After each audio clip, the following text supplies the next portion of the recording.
Baik, selanjutnya kita akan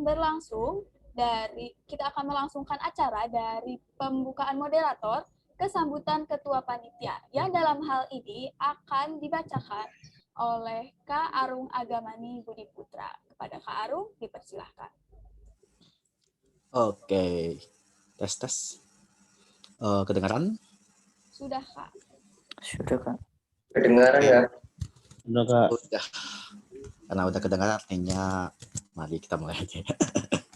Ya udah, bismillahirrahmanirrahim. Assalamualaikum warahmatullahi wabarakatuh dan selamat pagi. Ya, selamat pagi untuk kita semua, untuk kalian ya, wahai petualang dan para pencari ilmu yang senantiasa berkelana dalam mencari ilmu beserta pengalaman.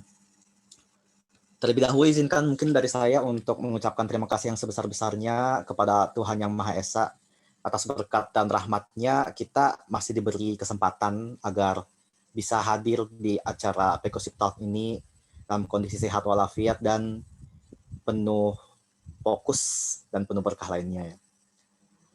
Saya juga ingin mengucapkan terima kasih yang sangat banyak dan sangat dalam ke teman-teman saya dari Go Scholarship yang atas seluruh kerja kerasnya dan jadi payahnya juga kita sampai pada tahap ini, sampai bisa tersukseskannya acara ini. Dan tak lupa pula ingin saya ucapkan terima kasih yang sebesar-besarnya kepada seluruh volunteer yang telah ikut untuk membantu menyukseskan acara ini. Dan yang terakhir, ucapan terima kasih yang sangat besar untuk kalian semua, para peserta yang telah mendaftar dan juga sampai hadir pada acara Pekosip Talk di sini ya. Mungkin mari kita mulai dengan tahun 2020 ya. Tahun 2020 di mana segalanya tiba-tiba ada perubahan gitu. Jadi kita telah melewati tahun 2020 itu yang udah penuh dengan perubahan.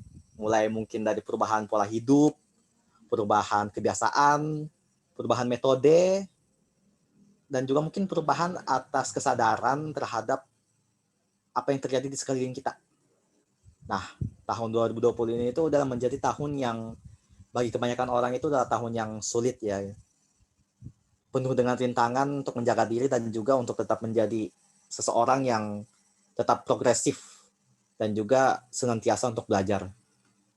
Nah, walaupun mungkin kita masih dihantui dengan mara bahaya yang ada di luar sana, tapi kita masih tetap memiliki suatu kewajiban, di mana kewajiban tersebut adalah berkontribusi kepada bangsa. Nah, sebagai seorang pelajar, apa sih yang bisa kita lakukan? Ya, tentu saja untuk belajar, untuk menjadi insan manusia yang terdidik dan kreatif dalam menghadapi permasalahan. Nah, oleh karena itu, untuk meningkatkan kemampuan diri, baik dari hard skill dan soft skill dan pengalaman-pengalaman lainnya, itu adalah suatu hal yang mutlak untuk kita laksanakan. Nah, pada program ini, Pegosip, program asistensi Go Scholarship, kalian akan diberi berbagai pelatihan untuk mengembangkan potensi serta untuk mempersiapkan diri masing-masing biar lebih banyak persiapannya lagi, biar lebih mantap ya ke depannya.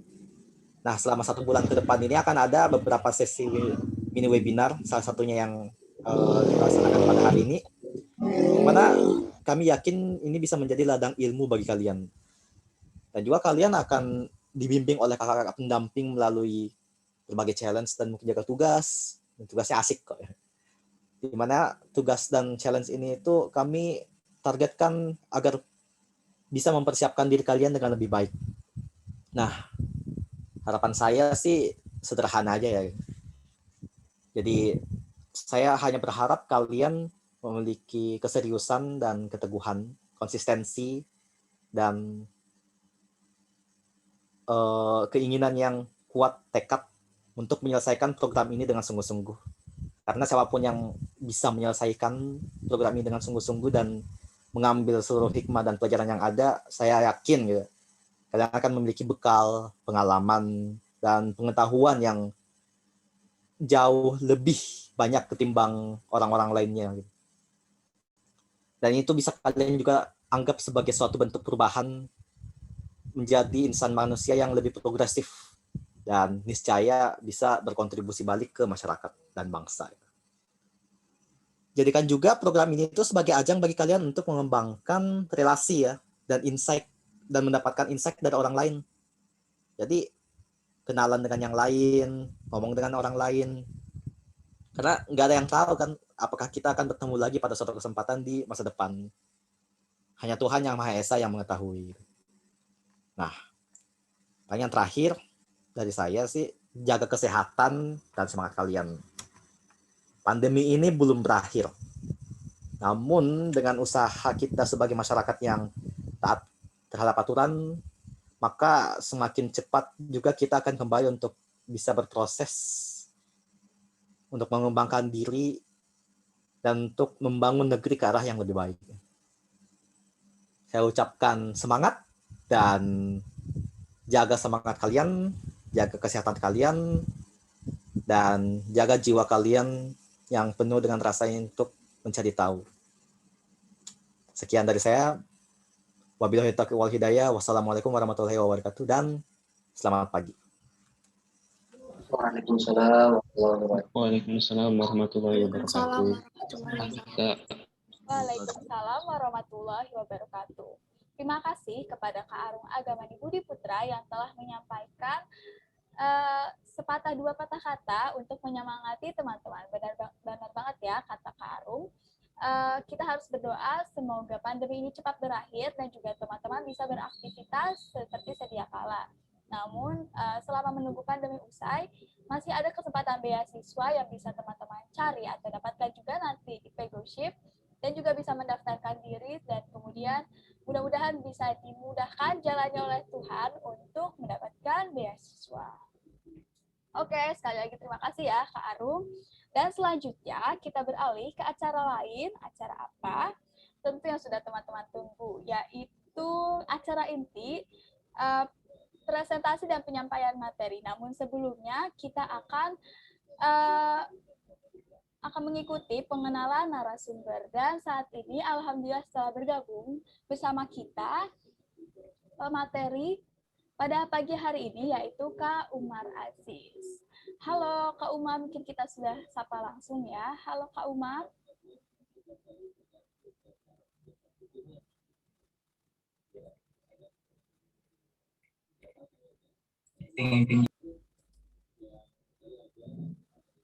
Halo, sorry, ke-mute. Halo, udah kedengeran suaraku?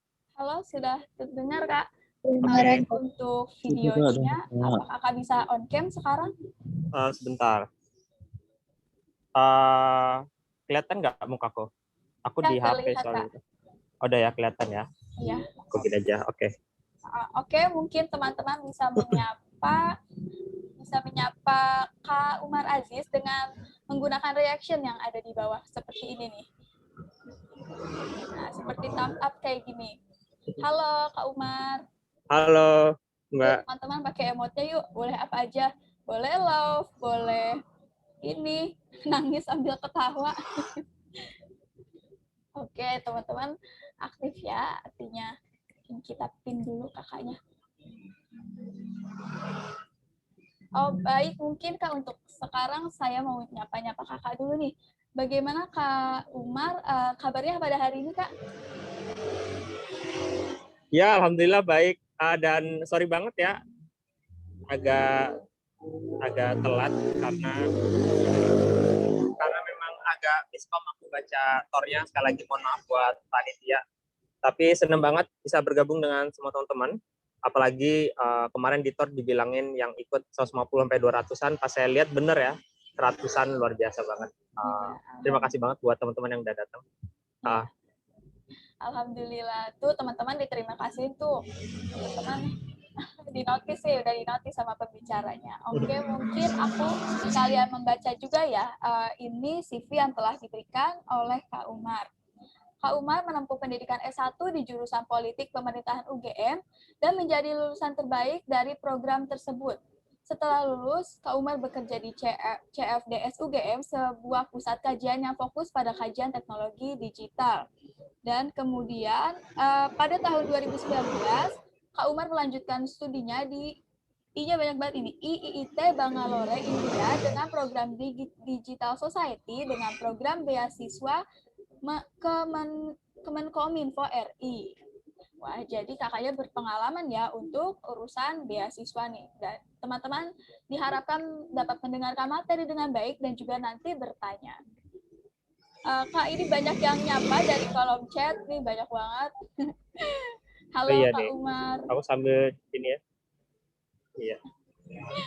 Oke. Aku langsung aja ya. Langsung Ayo. ngobrol aja soalnya kayak udah agak telat ya aku ya. Jadi kita langsung sharing session. Boleh langsung mulai? Iya, boleh Kak. Dipersilakan Oke. kepada kakak untuk menyampaikan materinya. Oke, bismillahirrahmanirrahim. Assalamualaikum warahmatullahi wabarakatuh. Selamat pagi, Waalaikumsalam menjelang warahmatullahi siang wabarakatuh. teman-teman semua. Sekali lagi terima kasih buat kehadiran teman-teman pada pagi hari ini menjelang siang ya. Dan mohon maaf atas segala kurangan tadi aku agak miskom soalnya dengan jam pelaksanaan ini. Makanya ini sebenarnya kondisinya belum di rumah banget, tapi tetap benar-benar aku antusias buat ngobrol bareng teman-teman.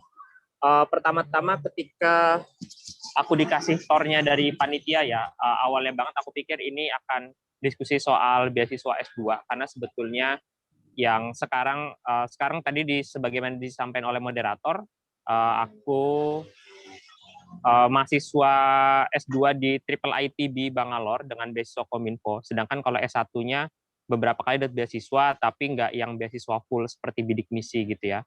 Nah, karena kalau kemarin aku baca di TOR, teman-teman di sini itu rata-rata adalah teman-teman SMA atau mahasiswa tahun pertama, tahun kedua, jadi aku akan menyesuaikannya aja.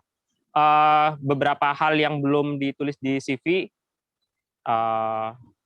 jadi ya tadi benar ya pas S1 aku di UGM, jurusan Ilmu Politik Pemerintahan, dan alhamdulillah lulus sebagai lulusan terbaik di sana, dan saat ini juga di S2 ini memang masih ini semester terakhir ya, karena sebenarnya aku lagi tesis, itu juga berpeluang juga dengan menjadi lulusan terbaik, karena memang ini penting nih buat teman-teman ketika mau dapat beasiswa.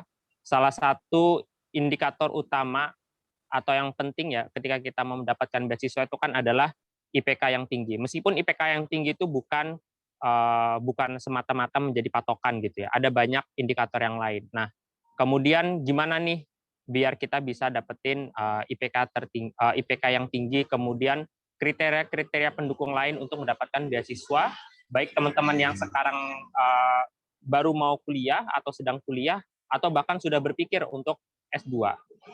Jadi ketika aku S1 itu aku mendapatkan dua beasiswa lah ya. Itu yang pertama beasiswa LPI, Lembaga Pendidikan Insani. Kalau teman-teman tahu pencetak buku Gema Insani Press ya. Nah, itu ada beasiswanya. Nah, tapi memang beasiswa ini agak terbatas, cuman ada di 2 kampus, di Universitas Brawijaya sama di UGM gitu. Nah, kalau di UGM itu fasilitas beasiswanya seperti uang bulanan, kemudian juga tempat tinggal, dan juga pembinaan, ada aktivitas harian gitu ya, karena kita mendapatkan asrama. Nah, selain itu, aku juga pernah mendapatkan 2 kali beasiswa PPA, peningkatan prestasi akademik dari Kemendikbud. Itu beasiswa yang bisa dibilang agak mainstream banget ya, karena kuotanya ribuan kalau di UGM. Nah, cuman yang aku belum tahu, apakah saat ini beasiswa PPA itu masih ada atau tidak gitu di sekarang, karena aku udah lulus udah agak lama ya teman-teman. S1 itu aku lulus 2016 gitu kan, jadi udah banyak nggak terlalu update nih kira-kira beasiswa seperti itu dari Kemendikbud ada atau tidak. Tapi menurutku secara umum beasiswa dari Kemendikbud itu selalu ada sih, mungkin biasanya nama-namanya aja yang agak berubah, kemudian skemanya aja yang berubah, tapi secara umum itu beasiswanya itu akan tetap ada.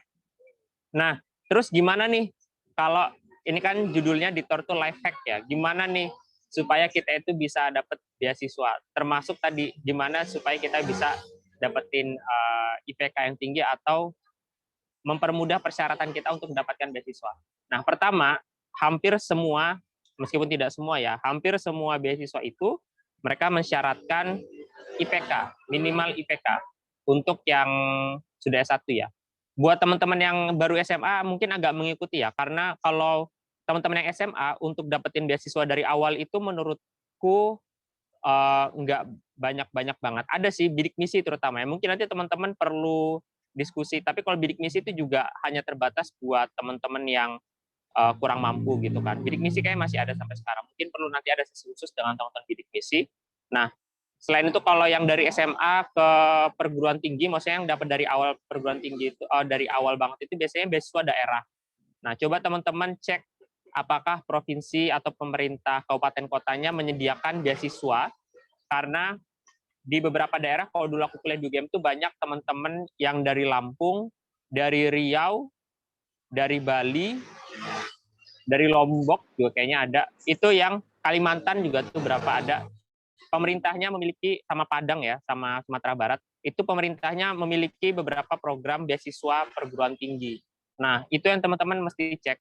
Dan itu akan menjadi sebuah hak spesial banget buat teman-teman, karena tidak semua pemerintah daerah itu memiliki program beasiswa. Nah, itulah menurutku beasiswa yang bisa teman-teman dapetin buat teman-teman di sini yang masih SMA gitu ya. Karena selebihnya, rata-rata beasiswa itu baru bisa kita dapatkan ketika kita baru menginjak semester 2, karena biasanya si pemberi beasiswa ini pengen ngelihat nih kita ini selama kuliah itu gimana. Nah, balik lagi ke topik sebelumnya, terus gimana nih tips-tips supaya kita bisa dapetin beasiswa gitu kan. Nah, seperti yang tadi awal banget tuh sampaikan tadi, bahwa salah satu indikator yang biasanya selalu muncul di awal itu adalah IPK gitu kan. Nah, terus gimana nih supaya kita bisa dapetin IPK tinggi? Pas awal banget aku kuliah di UGM kan aku mikirnya, wah UGM ini susah ya, kayak apa namanya, kampus yang katanya bagus sih. Nah, sehingga pas awal masuk itu aku pikir adalah target IPK-nya 3,4-an aja gitu. Nah, cuman setelah aku mulai belajar di sana dan menemukan beberapa tips-tips, ternyata untuk dapetin IPK tinggi itu ya nggak gampang, cuman nggak susah-susah amat kok. Sebagai info aja ya teman-teman. Ini bukannya pamer, cuman karena ini kita memang sharing ya. S1-ku itu aku IPK-nya 3,85. Dan saat ini S2-nya 3,83. Nah, pada awalnya tentu aku juga nggak kebayang gitu kok bisa IPK setinggi itu. Nah, untuk dapetin IPK yang tinggi ya teman-teman, aku sangat merekomendasikan teman-teman itu kalau yang masih semester 2 sekarang ya, atau masih baru mau nanti kuliah, sangat penting teman-teman minta bahan mata kuliah dari senior teman-teman gitu. Dan itu yang selalu kulakukan sejak semester 2 ketika aku S1. Jadi karena semester 1 itu masih malu-malu gitu kan sama senior. Nah, barulah ketika semester 2 itu aku udah mulai kenal sama senior-senior yang kira-kira baik gitu. Aku minta seluruh materi kuliah mereka gitu. Nah, ketika liburan gitu ya, biasanya liburan kalau kita lagi kuliah itu lama, bisa sebulan, bisa 2 bulan gitu ya. Mungkin teman-teman panitia yang sudah kuliah tahu, kalau kuliah itu liburnya lebih lama daripada anak-anak sekolah gitu. Nah, itu kita manfaatkan buat belajar materi-materi kuliah di semester ke depan. Misalnya kalau sekarang sih kuliah udah jalan ya. Misalnya kalau kemarin deh, misalnya bulan Desember, Januari, kuliah lagi libur. Nah, teman-teman mintalah semua bahan semester kelas 2 gitu. Dan kemudian teman-teman pelajari itu selama teman-teman liburan. Itu akan sangat membantu teman-teman gitu ya. Karena pada kasus tuak itu dosen itu mereka biasanya enggak seniat itu untuk mengganti slide gitu, PowerPoint atau bahan bacaan gitu. Jadi kalau kita sudah baca pas liburan, itu kita sudah, menurutku udah dapat sekitar minimal 40-70% materi pembelajaran. Sehingga pas kita datang kuliah itu kita sudah tahu gitu, udah ada bayangan gitu kan. Ini akan sangat berbeda kalau teman-teman itu ketika masuk itu masih betul-betul kosong gitu kan. Nah, makanya ketika aku semester 2 itu dengan metode tersebut jauh lebih mudah pembelajaranku di kelas gitu ya. Bahkan aku juga bukan mahasiswa yang mungkin teman-teman mikir wah ini buku buku enggak ya. Sebetulnya aku malah ya.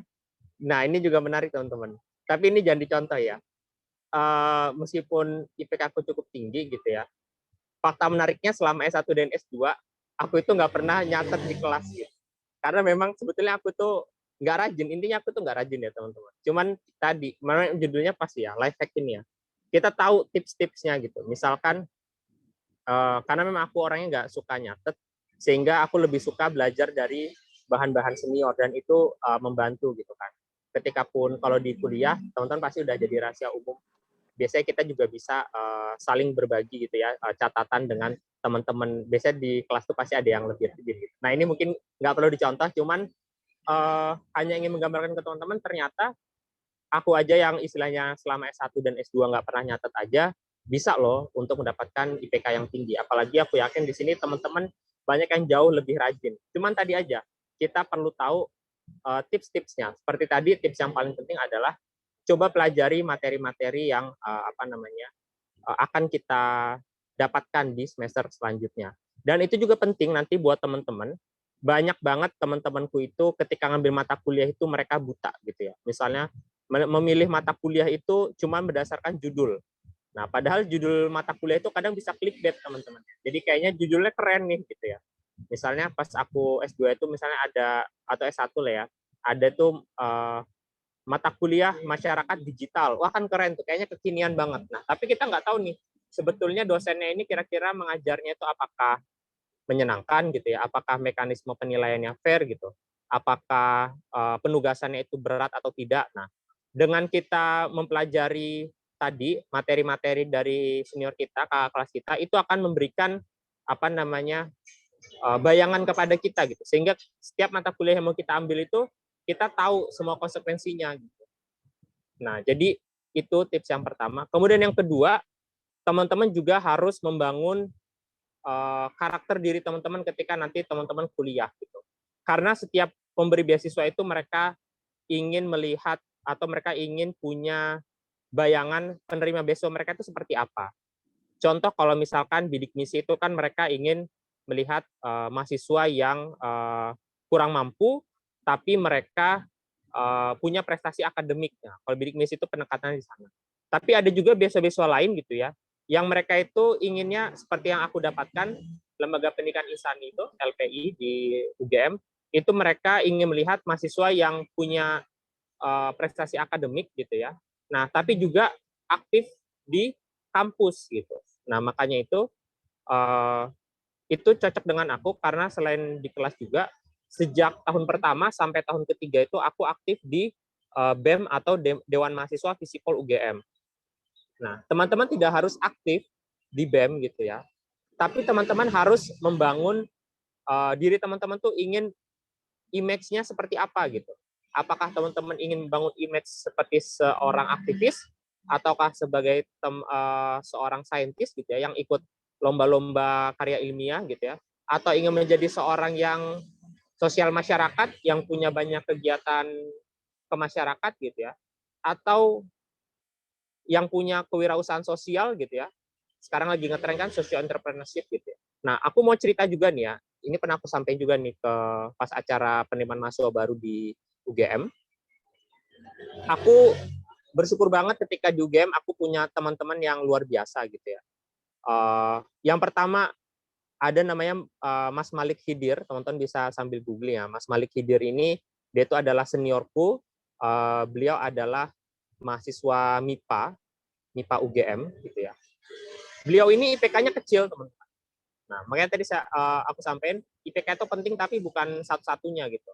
Nah, Mas Malik Hidir ini IPK-nya tuh kalau nggak salah sempat IP-nya. Jadi sempat IP kan, kalau IPK itu kan kumulatif, IP itu cuma per semester, dia itu cuma dapat 1, berapa, 1,9. Meskipun kemudian dia akhirnya remet juga kan, mengulang supaya tidak terlalu kecil. Nah, cuman beliau ini merasa nggak apa-apa, IP-nya kecil gitu. Kenapa? Karena beliau ini fokus pada pengembangan drone laut gitu. Jadi Mas Malik Hidir ini mengembangkan drone laut. Nah, dari drone laut inilah beliau bisa mendapatkan beasiswa maupun apresiasi dari Kemenpora, dari Kemenristek pada saat itu gitu ya. Yang mana akhirnya Mas Malik Hidir ini bagus karena memiliki tadi image sebagai seorang penemu gitu kan, sebagai seorang yang membuat drone laut. Nah, jadi tidak apa-apa mungkin seperti Mas Malik Hidir ini IPK-nya tidak tinggi, tapi beliau memiliki karya yang lain. Nah, seperti itu. Selain itu, aku juga punya teman yang lain namanya, ini bukan teman lagi, ini mah teman sekamar ya, namanya Yusuf. Nah, Yusuf ini teman satu jurusanku gitu ya. IPK-nya juga nggak tinggi, bahkan beliau tidak cum laude gitu ya. Nah, tapi dari semester 1 sampai tahun keempat gitu ya, berarti sampai semester 7. Nah, Yusuf ini dia fokus dalam bidang sosial masyarakat gitu. Jadi kalau ada bencana gitu ya, dia selalu menjadi relawan bencana. Kemudian dia juga punya banyak program dengan misalnya Dompet Duafa, Disaster Manajemennya Muhammadiyah, aku lupa ya, MDM kayak Muhammadiyah, Disaster Management. Aku agak lupa kepanjangannya, tapi intinya Yusuf ini sangat aktif di hampir semua kegiatan sosial masyarakat gitu. Nah, sehingga beasiswa yang didapatkan oleh Yusuf ini dia mendapatkan beasiswa dari Dompet Duafa gitu. Beasiswa aktivis namanya. Kenapa beliau bisa dapat itu padahal IPK-nya nggak tinggi. Nah, tapi beliau mendapatkan itu karena tadi dia punya image dan concern bahwa dia adalah seorang aktivis sosial masyarakat. Dan Yusuf ini juga kalau nggak salah pernah dapat beasiswa Pertamina Foundation gitu kan. Yang mana juga mereka, jadi gini, kalau sejauh yang aku tahu ya teman-teman, setiap pemberi beasiswa itu, ya tadi yang aku sampaikan, mereka itu punya bayangan terhadap penerima beasiswa itu beda-beda gitu. Ada yang mereka itu pengen penerima beasiswanya itu yang keunggulannya di bidang akademik, ada yang keunggulannya di bidang sosial masyarakat, ada yang keunggulannya di bidang sociopreneurship gitu. Jadi silahkan teman-teman nanti bisa dimulai dari yang SMA, mulai membangun image tersebut gitu ya, sampai nanti kuliah juga dibangun terus gitu, diperkuat terus gitu. Karena kita tidak bisa mungkin bisa semuanya gitu. Atau sama seperti beasiswa yang aku dapat ya, kalau kan LPI ada juga beasiswa Rumah Kepemimpinan, mungkin ini juga teman-teman pernah ada yang dengar ya. Itu beasiswanya dari Nurul Fikri. Kalau teman-teman pernah dengar ya, Bimbel Nurul Fikri itu mereka punya namanya beasiswa kepemimpinan. Nah, itu juga sama teman-teman yang aktif sepertiku yang di BEM gitu, itu mereka bisa mendapatkan beasiswa tersebut gitu. Karena memang beasiswa Rumah Kepemimpinan ini fokusnya adalah para mahasiswa yang fokus gitu di aktivisme publik seperti BEM gitu ya, yang BEM gitulah, BEM ya yang sejenis BEM atau sejenisnya. Nah, terus teman-teman yang nanti fokus ke beasiswa yang ke aktivitas keagamaan, nanti juga ada beasiswa juga yang fokus ke aktivitas keagamaan. Jadi tipsnya untuk yang pertama tadi adalah karena bagaimanapun IPK itu adalah salah satu indikator gitu ya, maka tadi tipsnya kalau mau dapetin IPK yang tinggi itu tadi.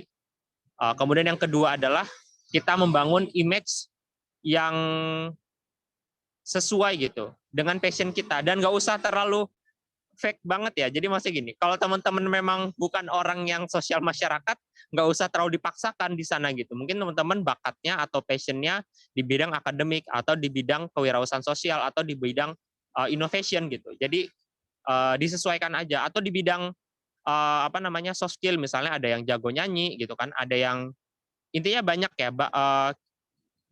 intinya tidak usah terlalu kayak ingin menjadi apa hanya untuk sekedar beasiswa. Ketika teman-teman menjadi diri sendiri aja, aku yakin pasti nanti ada peluang beasiswa yang sesuai dengan kemampuan maupun passion teman-teman.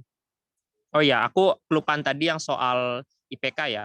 Jadi teman-teman juga harus memanfaatkan bagaimana sekarang teknologi informasi itu sudah sangat memudahkan kuliah kita gitu. Atau bahkan untuk belajar ya. Ketika dulu aku lulus S1, kemudian kerja, kemudian aku persiapan S2, itu aku juga belajar. Aku awalnya tuh nggak bisa banget bahasa Inggris ya teman-teman. Sedangkan kuliahku kan S2 pakai bahasa Inggris. Nah, itu menjadi banyak masalah tuh buat kita gitu ya, orang Indonesia yang kalau di video di Twitter, Instagram itu nggak bisa bahasa Inggris ya. Kita suka nggak bisa bahasa Inggris. Nah, manfaatkanlah banyak banget fasilitas belajar bahasa Inggris yang ada di internet gitu ya. Pelajari baik-baik.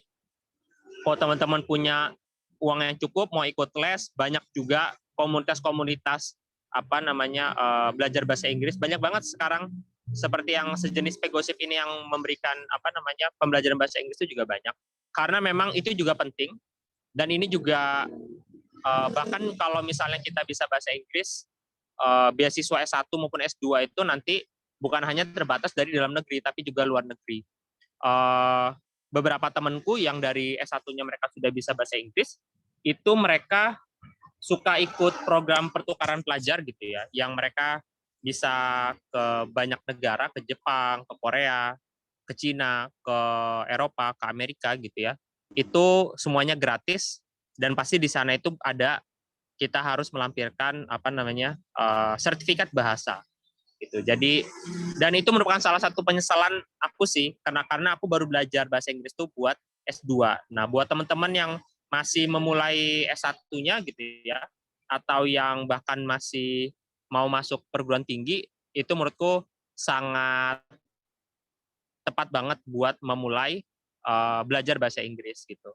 Dan bisa juga teman-teman, pokoknya kalau udah kuliah gitu ya, menurutku harus sangat dimanfaatkan liburan lah gitu, karena liburan itu, maksudnya libur itu digunakan untuk hal yang produktif ya, jangan sekedar mager-mageran aja di rebahan di kamar, karena memang waktu jeda antar semester waktu kuliah itu cukup panjang gitu kan, sehingga itu bisa teman-teman manfaatkan. Selain itu, kalau teman-teman nanti kuliahnya itu ada masa-masa yang tidak terlalu sibuk. Mungkin kalau teman-teman yang saintek atau teknik gitu ya, yang banyak praktikum memang sudah sibuk. Cuman kayak aku dulu, aku Visipol, ilmu politik dulu ya, itu jujur aja masih cukup banyak waktu luangnya. Nah, itu juga dimanfaatkan. Kira yang tadi itu, teman-teman memanfaatkan waktu luang untuk hal-hal yang apakah itu organisasi, ataukah itu teman-teman mau belajar wirausaha, atau teman-teman mau pengembangan diri gitu kan, kayak belajar bahasa Inggris dan sebagainya. Dan ketika aku S2 ini juga aku terus belajar gitu ya dari pengalaman-pengalamanku S1, sehingga pas S2 ini pun yang menurut beberapa orang S2 itu kan lebih sibuk ya daripada S1 gitu. Nah, cuman karena aku sudah ya tadi udah tahu tips-tipsnya gitu kan. Jadi ketika aku masuk, aku langsung tanya tuh, langsung PDKT aja ke senior gitu ya. Langsung minta bahan-bahan kuliah gitu. Jadi bahkan sebelum aku mulai kuliah gitu ya, karena aku udah tahu ada senior di sana, aku udah mulai belajar bahan-bahan kuliahnya, sehingga aku udah sangat familiar dengan bahan mata kuliah. Dan akhirnya aku masih punya banyak waktu luang, dan waktu luang itu aku gunakan untuk nulis di koran. Dulu aku semester 1 lah ya, lumayan sering aku ada mungkin setiap bulan tuh minimal sekali buat nulis di koran gitu kan. Untuk buat opini di koran. Di semester 2 karena udah pengen dapat tantangan yang baru, di semester 2 karena aku kuliah di India ya teman-teman. Mungkin India kan aku kuliah di India. Nah, aku tuh kuliah di India karena dapat program beasiswa dari Kementerian Kominfo, dan itu dipilih India karena kita tahu ya teman-teman, India itu sangat maju dalam bidang teknologi digital gitu kan. Dan banyak perusahaan-perusahaan teknologi itu yang mereka berkantor di India. Kalau misalnya kayak Google, Facebook, Microsoft itu mereka kantor Asianya atau kantor engineer-nya itu mereka di India. Nah, itu aku manfaatkan untuk magang di startup di India. Sehingga dari semester 2 teman-teman, aku magang di startup namanya Quizizz. Mungkin kalau teman-teman yang di sini SMA sempat pernah dengar ya Quizizz. Itu yang aplikasi aplikasi kayak Kahoot ya. Jadi main-main itu.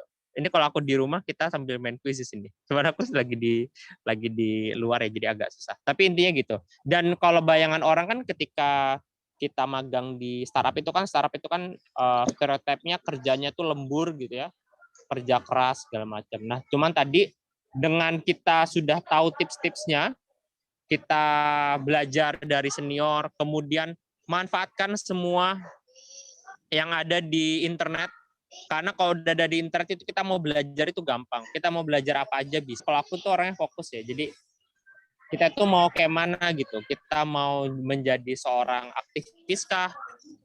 Misalnya kayak dulu aku S1 lebih banyak aktif sebagai aktivis karena aktif di BEM gitu kan.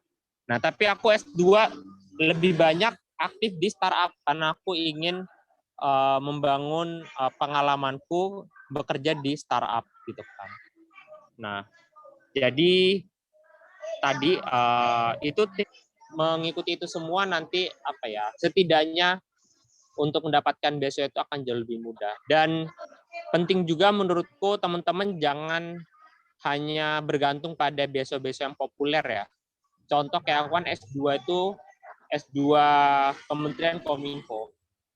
Dulu itu aku dapat juga beasiswa LPDP, cuman aku LPDP-nya dapat yang dalam negeri.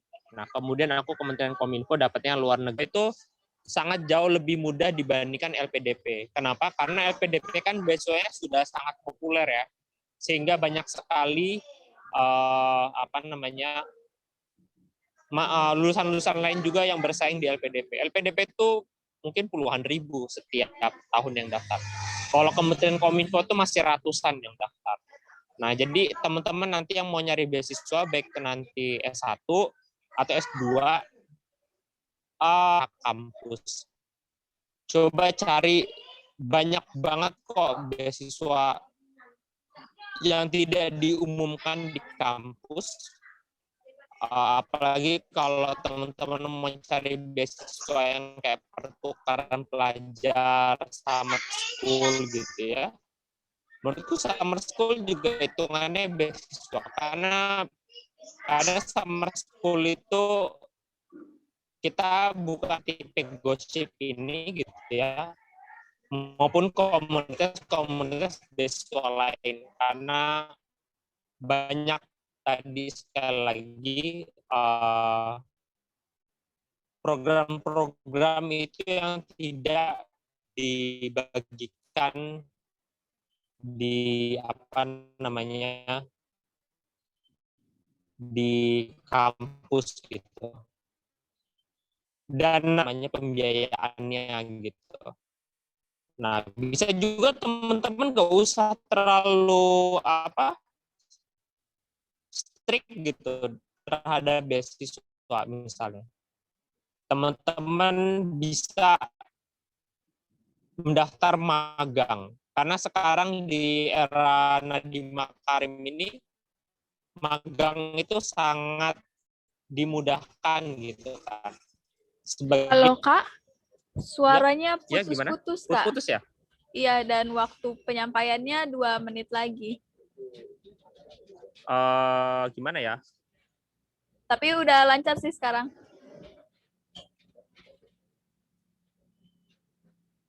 Oke. Karena aku cuman punya satu koneksi ya, jadi aku nggak bisa pakai koneksi yang lain juga. Tapi intinya tadi selain ya udah. Jadi selain beasiswa, teman-teman juga nanti bisa mempertimbangkan magang ya, karena magang itu juga bisa lebih real buat teman-teman karena ada manfaat pengalaman kerjanya. Karena bagaimanapun mayoritas nanti setelah kita lulusan kita kerja gitu kan. Jadi pengalaman kerja itu bagus, dan beberapa perusahaan itu ketika kita mendapatkan program magang kita juga dibayar gitu. Dan kadang bayarannya bisa lebih besar dari beasiswa gitu. Jadi misalnya contoh ya, kalau S1 itu kadang beasiswa itu dapat misalnya 300.000, 500.000 sampai 1 juta lah rata-rata per bulan. Kalau magang kita bisa dapat 1 juta sampai 3 juta tergantung besar kecilnya perusahaan. Meskipun ada banyak juga magang-magang yang tidak dibayar. Nah, intinya teman-teman jangan terlalu, kalau soal beasiswanya, jangan terlalu kayak, wah saya mau dapetin beasiswa ini nih, udah itu aja yang dipikirin. Jangan. Beasiswa itu banyak, jadi kita harus kreatif, harus mencari peluang sebesar-besarnya gitu, karena banyak banget peluang beasiswa maupun magang maupun bahkan yang lainnya, lomba segala macam pun itu juga bisa teman-teman manfaatkan. Itu aja materinya, monggo kira-kira kita bisa diskusi ya. Mungkin kita jawab, aku serahin lagi ke moderator. Udah lebih kan waktu paparanku. Silakan Mbak moderator. Baik, terima kasih kepada Kak Umar atas presentasi dan penyampaian materinya. Mungkin saya bisa rangkum sedikit ya. Jadi pertama, mungkin kita dapat memperbaiki IP atau IPK kita ya. Dan sebagai modal untuk beasiswanya, tadi Kak Umar udah memberikan tips-tipsnya ya. Jadi mempersiapkan dari semester sebelumnya dan mendekati cutting dan lain sebagainya. Dan juga be yourself. Jadi kita dapat memperkuat atau memperbaiki diri ya dengan minat bakat kita yang sesuai sama kita. Tadi telah disebutkan agar kita tidak mengutamakan IP saja gitu. Misalnya ikut kegiatan sosial, organisasi dan sebagainya. Dan juga kita bisa mencoba kesempatan di beasiswa yang tidak populer. Jadi jangan hanya terpaku pada beasiswa yang terkenal saja kan ya. Tadi Kak Umar bilang. Oh ya mungkin FYI tadi Kakak bilang bidik misi ya. Sekarang Mbak namanya moderator, suaranya putus-putus deh kayaknya. Atau suara Oh, kalau sekarang bagaimana, Kak? Halo? Oke, mungkin tadi saya ulang lagi ya. Tadi Kakak bilang beasiswa sebetulnya itu ya? nggak putus banget sih, cuman agak delay. Tapi iya, itu ada yang bilang kayak agak ngerobot ya. Atau kita langsung buka aja ya. Biasanya kalau tanya jawab gimana nih? Oh, oke. Bisa Ya. langsung lewat chat mungkin atau bisa langsung speak up mungkin. Oh Kalau iya. aku masih bisa dengar kok, jadi insya Allah masih bisa monitor lah. Oke, baik untuk yang ingin bertanya, silakan untuk raise hand. Nanti akan dibantu ya boleh untuk langsung on mic. Nanti saya lihat dulu. Bisa juga teman-teman untuk menuliskan nih kalau misalnya tidak berhalangan untuk on mic. Dan sudah ada 5 orang nih yang raise hand. Siapa saja? Ada yang tepuk tangan. Ini salah ya. Tadi saya lihat yang pertama kali Rian ya. Ini dari volunteer Kak, volunteer Pegoship-nya. Silakan kepada volunteer Kak, suara Rian. putus-putus. Oh iya. Halo, gimana Rian, sekarang?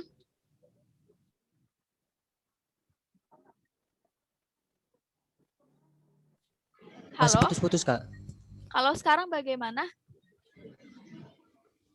Masih putus-putus suaranya. kalau gitu langsung aja deh. Oke. Mungkin dari Permisi teman-teman, bisa dengar suaraku di sini? bisa Mas. Bisa. Oke, Kak. makasih Kak. Oke, mungkin karena Kak Ana ini mungkin ada kendala koneksi ya teman-teman. Mungkin aku gantiin sebentar untuk sesi tanya jawabnya.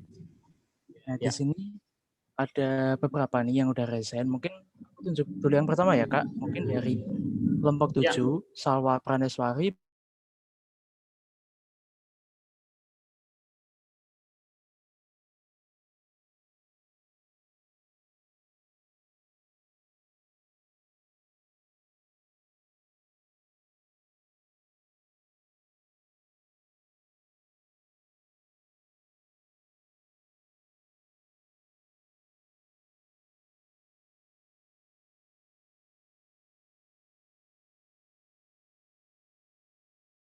Assalamualaikum warahmatullahi wabarakatuh.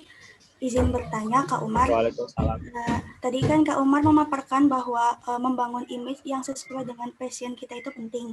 Nah, pertanyaan saya, cara menemukan image yang sesuai dengan diri kita itu caranya bagaimana Kak? Soalnya dalam perkuliahan dari ini, menurut saya sangat susah itu untuk menemukan passion yang pas untuk kita. Mohon pencerahannya Kak. Oke, udah ya, ini ada sama satu di chat ya. Ini aku jawab ya satu. Jadi udah tiga nih. Iya, boleh Kak. Pertanyaan yang pertama, oke, langsung aja kita biar nanti bisa diskusi ya. Pertanyaan yang pertama soal gimana nih pas wawancara gitu. Pasti yang pertama soal wawancara itu kita harus pede ya. Jadi dan aku udah sering lah ya, dan aku memang sangat menantikan sesi wawancara gitu karena aku cukup pas wawancara itu kunci paling pertama itu kita pede. Dan jangan terlalu, kalau aku sih ini tips dari aku, jangan terlalu seperti kita itu dibuat-buat gitu. Jadi ya udah kita itu apa adanya, tapi ya memang kita tunjukkan passion kita itu di mana. Misalnya gini ya, kalau teman-teman, misalnya aku juga kan pernah jadi asisten dosen ya di CFDS itu kan pusat kajian. Ketika wawancara kan ditanya kira-kira kamu udah tahu belum soal ini gini, soal teknologi digital gitu-gitu. Nah, biasanya kalau mahasiswa-mahasiswa itu banyak yang menjawab kayak, oh iya saya belum, tapi saya siap belajar gitu. Nah, kata-kata yang kayak gitu itu bagus, tapi kadang gimana ya? Kadang pemberi beasiswa atau ketika kita mau kerja, mereka itu lebih pengen lihat langsung apakah memang kita itu sudah sejauh mana kita belajar. Jadi bukan kita itu betul-betul memulai dari nol. Gitu ya. Nah, menurutku ini penting tadi kita harus membangun image kita itu sebelumnya apa gitu. Kayak sama pas aku wawancara LPDP juga, aku menunjukkan bahwa memang aku sudah punya banyak pengalaman sebagai peneliti di bidang teknologi digital gitu kan. Sehingga ya itulah yang aku tunjukkan.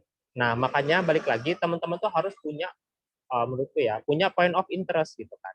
Ini menyambung pertanyaan yang kedua. Gimana aku apalagi sekarang online. Nah, ini pertanyaan bagus juga deh. Lagi online susah gitu kan. Nah, disitulah kita harus kreatif ya teman-teman. Misalkan aku kemarin sempat kepo dengan Pegosip ini gitu, dan di sini ada volunteer gitu. Nah itu bagus gitu, karena itu mungkin di kampus itu banyak yang bingung gitu kan, apa namanya lembaga-lembaga di kampus karena semuanya online. Nah dengan kita ikut kayak gini kan Pegosip ini komunitas online. Nah itu juga bisa menjadi sebuah portofolio teman-teman gitu. Nah tapi portofolio ini, nah ini juga yang penting nih. Banyak orang, ini aku karena dulu sebagai info juga ya teman-teman, aku di BEM itu juga bukan BEM yang asal ikut-ikutan ya teman-teman. Jadi di BEM itu aku dari masuk pertama dari staf biasa, jadi menteri gitu ya, kepala departemen gitu, sampai di akhir aku sampai menjadi pimpinan gitu kan. Karena memang yaitu kesungguhanku untuk betul itu beraktivitas di BEM. Jadi bukan yang aktif di BEM 3 tahun, ya udahlah jadi staff-staff aja gitu. Ya sebenarnya nggak apa-apa, nggak harus jadi pimpinan. Cuman kita harus menunjukkan passion. Nah, banyak orang itu mahasiswa gitu ya, aktif, tapi kadang aktifnya banyak, tapi pas ditanya, kamu di sana ngapain? Bingung gitu kan. Termasuk ketika aku LPDP, aku ditanya, kamu kan pernah jadi ketua BEM Visipol gitu. Apa yang kamu lakukan ketika menjadi ketua BEM Visipol? Nah itu apa yang dilakukan ketika menjadi ketua BEM Visipol itu lebih penting dibandingkan kamu dulu jadi apa. Kalau kamu jadi apa itu, oh saya dulu aktif di ini, aktif di ini. Nah tapi yang penting adalah ketika kamu aktif di ini, apa yang kamu lakukan. Nah, menurutku ini juga baik. Memang ketika online ini banyak tantangannya ya, karena aktivitas kita tentu terbatas. Nah, tapi tadi, misalnya teman-teman, oh saya aktif menjadi volunteer di Pegosip. Nah, yang penting itu bukan menjadi volunteernya, tapi yang penting itu adalah apa yang teman-teman lakukan di Pegosip itu, gitu kan. Nah, disitulah oh saya di sini menurutku hebat. Aku jujur aja untuk sebuah webinar gitu ya, yang pesertanya 150 itu sangat hebat gitu. Karena banyak webinar itu yang pesertanya cuma 30, 50, ini bisa 150 lebih gitu kan. Nah, bisa oh saya di Pegosip bisa mengelola komunitas pemburu atau pembelajar beasiswa gitu ya. Yang webinarnya rata-rata pesertanya 100 sampai 200 dan itu pesertanya dari seluruh Indonesia. Nah, jadi ketika orang mendengar itu, wow, keren ya gitu. Dibandingkan hanya sekedar oh saya aktif di Pegosip. Kamu di Pegosip ngapain? Oh saya cuma jadi peserta webinarnya aja tapi nggak bantu-bantu. Nah itu kan pasti akan sangat mempengaruhi gitu. Bahkan teman-teman, bahkan bisa jadi title itu tidak terlalu perlu gitu. Teman-teman misalnya kayak dulu pas aku di semester 1, ketika aku mau kerja di startup gitu, kan aku ditanya sama istilahnya HR-nya ya, kamu dulu semester 1 ngapain aja? Aku bilang, oh saya karena semester 1 punya banyak ruangan, saya nulis banyak opini di apa namanya di koran-koran di Indonesia gitu kan. Dan saya banyak menulis soal isu-isu digital gitu. Saya kasih tulisan saya translate ke bahasa Inggris. Nah, itu kan saya kondisinya saya tidak aktif di organisasi tertentu gitu, tapi saya aktif menulis gitu kan. Dan tulisan itu bisa dilihat sejauh mana kapasitas pemikiran dan tulisan saya gitu. Jadi, untuk pertanyaan pertama dan kedua, kalau aku sih ya pertama itu kita harus pede. Nah, tapi supaya kita pede itu kita harus yakin bahwa kita memang itu layak untuk mendapatkan beasiswa itu dengan kita menunjukkan bahwa kita memiliki pengalaman yang bisa kita tunjukkan kepada mereka bahwa kita itu penting gitu atau perlu mereka pertimbangkan. Karena ketika dalam suatu beasiswa itu yang daftar ribuan teman-teman. Biasanya nanti ada pertanyaan yang menjebak ya. Misalnya gini, ini yang daftar ada 1.000, sedangkan kami hanya menerima 10 misalnya. Nah, apa yang membuat kamu bisa meyakinkan kami gitu? Ini biasanya penanya seleksi beasiswa bahwa kamu itu memang layak menjadi yang 10 bukan yang 990 gitu kan. Nah, disitulah kita, nah orang Indonesia itu biasanya orangnya malu-maluan gitu. Saya ya apalah saya ini, jangan kayak gitu. Di situ kita justru harus menunjukkan bahwa saya misalnya kalau saya adalah mahasiswa yang sangat passion dengan aktivitas sekolah saya, tetapi saya juga aktivitas kampus di kelas, tapi saya juga punya passion untuk aktif di BEM gitu kan. Dan saya melakukan keduanya dengan sangat maksimal. Saya melakukan ini banyak gitu kan. Nah, disitulah kemudian gitu. Akhirnya kita akan punya peluang yang lebih besar. Nah, itu yang pertama. Kemudian tadi ada pertanyaan menarik juga yang kedua soal soal gimana kampus saya swasta. Nah, nggak usah terlalu khawatir banget teman-teman. Kampusku yang di India juga itu kampus swasta gitu. Nah, cuman jangan terlalu berpikir bahwa kampus swasta itu kayak kelas 2 setelah kampus negeri. Enggak lah, itu menurutku salah banget ya. Banyak para manajer atau bahkan CEO, founder startup itu kayak William Tanuwijaya ya, foundernya Tokopedia itu dia kampusnya itu aku lupa ya, pokoknya kampus swasta di Jakarta yang agak terkenal itu aku lupa tapi intinya banyak, dan menurutku itu tidak menjadi masalah sih ya. Jadi apalagi saya swasta akreditasinya B. Kalau teman-teman memang bisa menunjukkan kualitas diri teman-teman gitu ya, menurutku itu tidak terlalu menjadi masalah. Meskipun memang harus diakui kadang ada beberapa beasiswa yang mereka hanya mengincar dari kampus-kampus istilahnya akreditasi A. Tapi menurut saya kalau memang kita bisa menunjukkan kualitas diri, karena ketika pemberi beasiswa itu mengasih beasiswa itu mereka tuh ngasih beasiswanya ke kita bukan ke kampus gitu.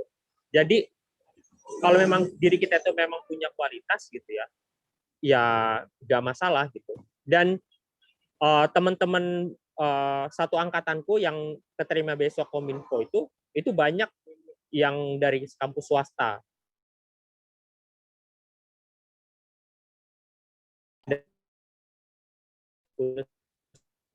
Halo Kak, suaranya terputus Kak.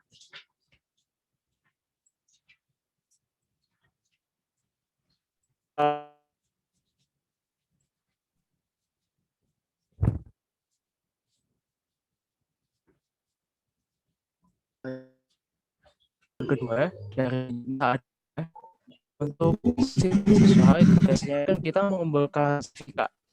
Nah, untuk pembuatan CV yang baik dan benar itu kurang lebih seperti apa? Mungkin untuk dua pertanyaan ini dulu bisa dijawab. Oke. Yang pertama, balik lagi ya, seperti jawabanku yang awal tadi, bahwa nggak usah terlalu minder gitu dengan, wah, kampus saya B, jurusannya C. Balik lagi tadi, banyak ketika kita melihat besok itu dilihat aja persyaratannya. Sejauh yang aku tahu sih ya, balik lagi, sejauh yang aku tahu, nggak banyak kok beasiswa yang mensyaratkan harus